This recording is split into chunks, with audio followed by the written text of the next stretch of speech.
Tyler the Creator is getting canceled by Fantano, the world's busiest music content creator. Let's see what this Wing Ding has to say.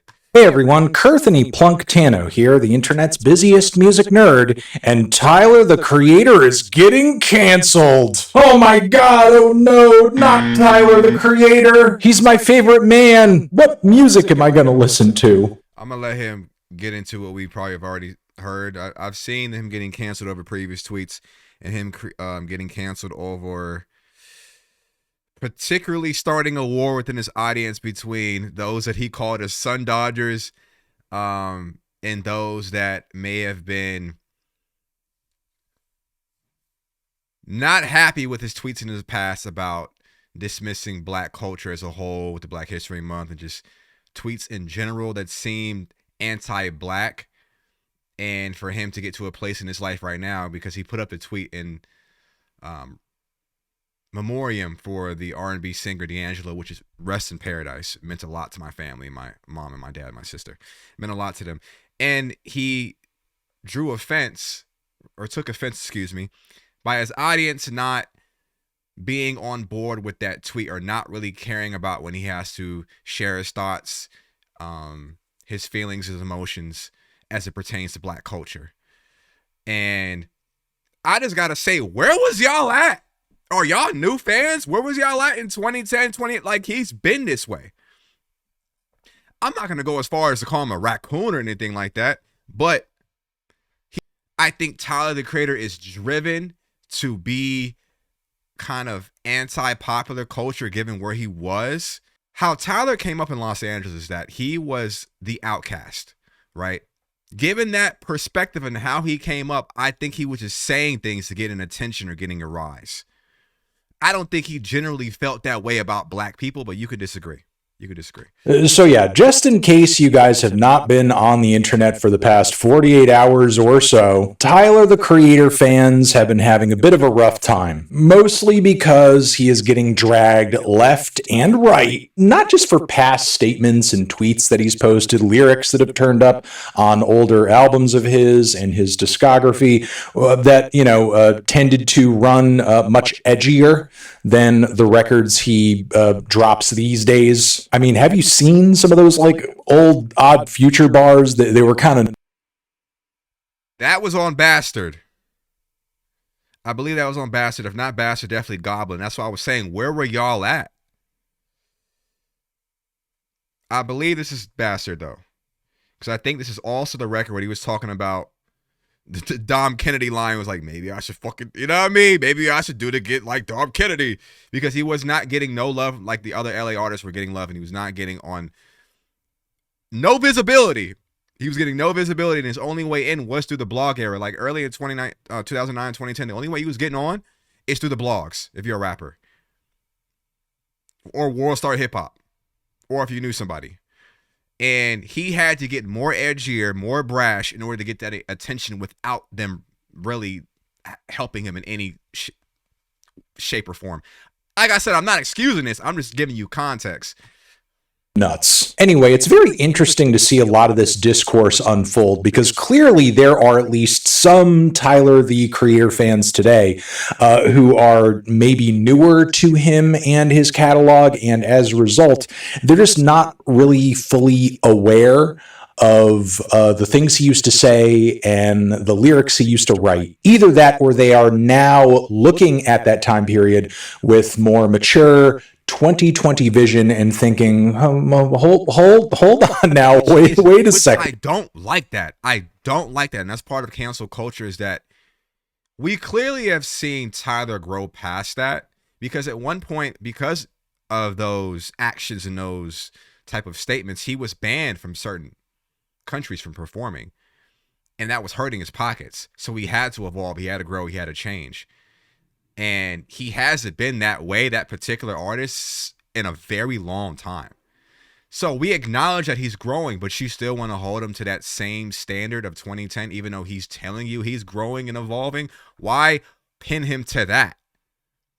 If we've seen from 2010 to 2025, him going through these different evolutionary periods. Now, either you don't want him to evolve, or you haven't. Maybe either it's one or two things. You don't want him to evolve past that. You want to hold him accountable for whatever reason in 2010, or you've been a fan for a long time and he's outgrown you. He's outpaced you in a way that you can't catch up, and he's not as relatable as he once was. So you're like, okay, let me dig up some bullshit that you said in 2010. I don't know. Now, look, I'll say from my own personal experience as somebody who was an active music reviewer during this point in time, a lot of those older Odd Future and Tyler records, in my opinion, were like really not that good. Or, in my opinion, they just like have aged horrendously. They have aged poorly. I will agree. And on top of that, at the moment that Odd Future was like first blowing up and becoming the hot music media commodity that they were for a number of years, it was very, very, very difficult covering and talking about their stuff, even positively, frankly, because a lot of the time when I would talk about Tyler's or the collective's music, it often would come with like insane waves of hate and harassment, unlike the coverage I would do at the time for any other artist. And this goes beyond your average angry music fandom mob reaction. There were moments in like my YouTube back catalog where all these little Odd Future fans were literally throwing swastikas in my comments. That's crazy. Over the fact that they knew I was in an interracial relationship. Like, shit was nuts. Put on top of that the sort of stuff Tyler used to say about fellow musicians and artists on a regular basis on Twitter, and all the non-stop. That's what I'm saying. He got banned from the UK. He got banned from Australia. He was getting banned. He had to. He was just like, I'm going to shorten the lifespan of my career. Also, he had the will.i.am comment, which is like, you're not going to grow. Like, you're going, like, there's people that were anticipating his downfall. Like, you're just not going to, if you can't evolve past this, you're going to be a flash in the pan. And I think Tyler took that personally. It was even a conversation that he had, I think it was Instagram. I'm not sure. But he was saying that I think when he released Cherry Bomb, and he was proving to himself that he can make an album that he wanted to make, focusing on the music and how he wanted to make it. He was like, oh, the bridge is crazy, whatever. I want to make it in the same way I was making it. I remember that album for having trash mixing. But the response that he got from that album and that era in general was telling him, I don't see what you see. I don't like the product you're giving right now. I don't connect with it. So he had because Tyler is a very much, I don't give a what nobody thinks is what I like. I don't give nobody thinks about my opinion, my perspective, whatever, until you're forced to think about it and you're like, okay, let me see what they're not seeing and let me try to work on delivering it in a better way. So that became, the Igor period, Flower Boy, all these other releases that would come subsequent to that release. He started to reinvent himself. And I don't think he's been this type of personality for a while. No, I do remember he did on the Chromacopia tour where he was getting booed and he was like, all right, well, I'm getting booed. I look ridiculous. Or maybe he wasn't getting booed, but he was really in character. He was really method acting. And he's like, I look ridiculous in this, and I'm not getting the response from the crowd that I want. Let me double down and go harder into it and just lean into the performance aspect. So he still has little remnants of that defiance and not being scared to embrace who he is on a full individual level, but it's extremely toned down from where it was. Headlines about him constantly, day in and day out. Like around the time Tyler really was like a scourge of the internet. However, that time is mostly gone. And these days when I cover Tyler's music or I see discourse around his music, the reaction is much more sensible. It seems like his fan base has done a lot of changing and maturing and growing. And when you actually look at the man's art, and I think this is, apparent to a lot of people, he has done a lot of changing and growing too. And it's interesting because I think that change and that growth is what has caused a lot of people, when they are going back and looking at his old stuff and maybe catching some of these old tweets he posted back in 2012, 13, 14. It's causing them to just be straight up shocked because they're... The internet was also a completely different place in 2014. From 2010 to 2014, it was a completely different place. So he felt like he had the leeway to be that type of, to be that brash. You could never do that in today's times. It would never. So we're trying to, like what Fantano said, we're trying to apply this with a 2025 lens, with a 2025 perspective, given the times, given how the internet is and social media is, that we're going back, and we have to give it context of where everything was in the world and where everyone was in their artistry. And him talking about B.O.B. and him talking about Haley Williams and him talking about Bruno Mars and him, Selena Gomez, Justin Bieber, all these different artists. You just can't do that today. Like, selling shock and having that type of shock value in today's time is a little bit cheap. Or maybe it could be one of two things. It could be either that it's looked at cheap, or that people have pushed the line so much that type of edginess looks tame, and it doesn't really contribute to more sales, more positive attention. They just move on to the next clown. So having that type of behavior to sell music isn't really the best strategy. It doesn't work as much as it used to.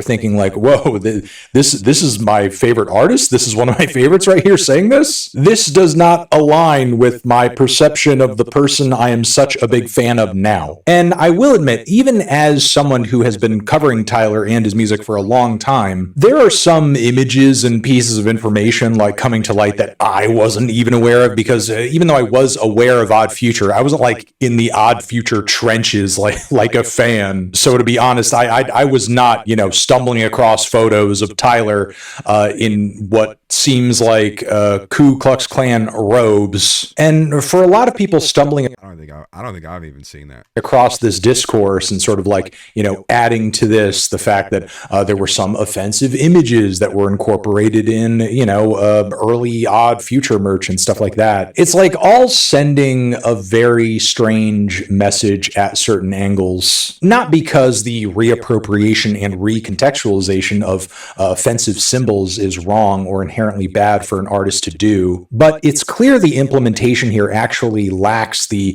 satirization and the context that would actually educate people on these symbols. That's what it's the context that we're missing here, which comes secondary to people's feelings.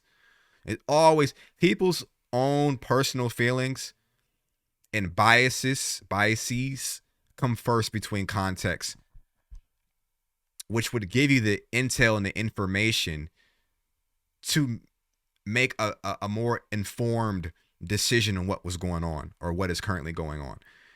I think removing that, you don't get the full picture. It's hard.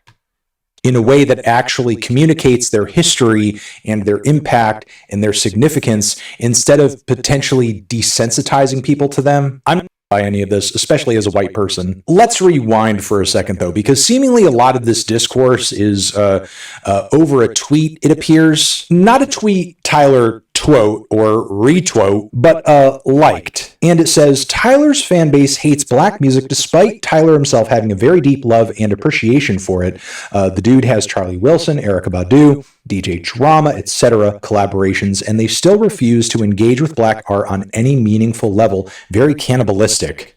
I don't agree that it's cannibalistic, but I can't expect someone that likes Igor, Call Me If You Get, if you hear Call Me If You Get Lost, it's probably your first exposure. Like if you're a Tyler fan and you came from that side that you heard Igor and Flower Boy, this is probably your first introduction to DJ Drama. I don't expect a Flower Boy fan to have a deep appreciation for Gangsta Grill's mixtapes, to have a deep appreciation for Dedication 2 and Dedication 3 or the Trap or Die mixtapes or a T.I. mixtape that DJ Drama hosted. I don't expect them to have a deep appreciation for Erykah Badu.